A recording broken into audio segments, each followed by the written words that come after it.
I think one of the most important things before retrofitting a scrubber is to be very sure about the space requirements which are available on board.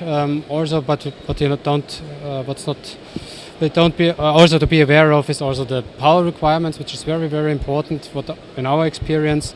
So if you make the decision to invest in a scrubber, you first have to make this internal work to evaluate if you have every possible space available or the power available, and the best would be to make this together with an experienced scrubber supplier, because he knows best, of course, what you need and where are these barriers and the problems.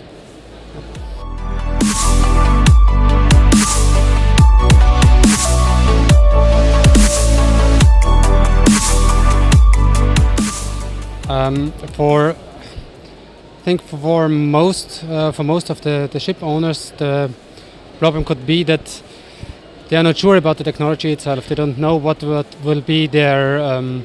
Do they need more manwork, for instance? Do they need more staff on the ship? What are the costs? What are they coming to them in addition? What about the maintenance and the service? And I think the lack of experience in scrubbers for some ship owners is mainly the most let's say important barriers. And once again, here, if you have an experienced scrubber supplier, can help you, of course, to overcome these barriers.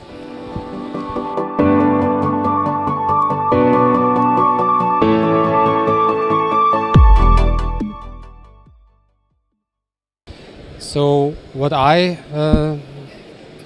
think about the 2020 Surfer Cup, I think this is a huge investment for the whole ship industry, not only for the ship owners who invest in scrubbers, because this is also a huge investment, but also for these ones who will stay with their existing ships and switch to compliant fuel, because you have to imagine the very high additional fuel costs which is necessary after 2020.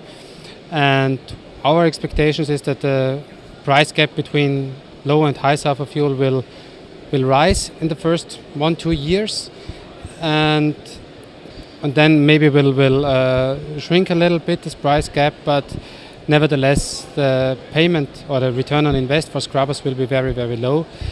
And that means, in our opinion, also for 2025 the scrubber business will work till 2025 at least, because of this price gap, which will always be the key, let's say, the key driver for this technology.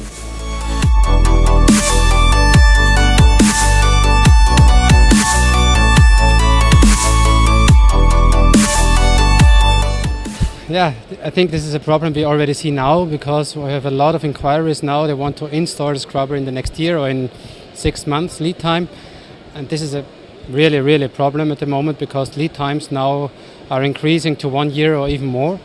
So I think for a lot of ship owners, let's say the time frame is very short to make decisions for this. So at least if you want to have your ship ready for 2020, you have to decide now to have an installation in the next year finished. Otherwise, you would have to use compliant fuel for the first couple of months. And this maybe would be not the best economical solution.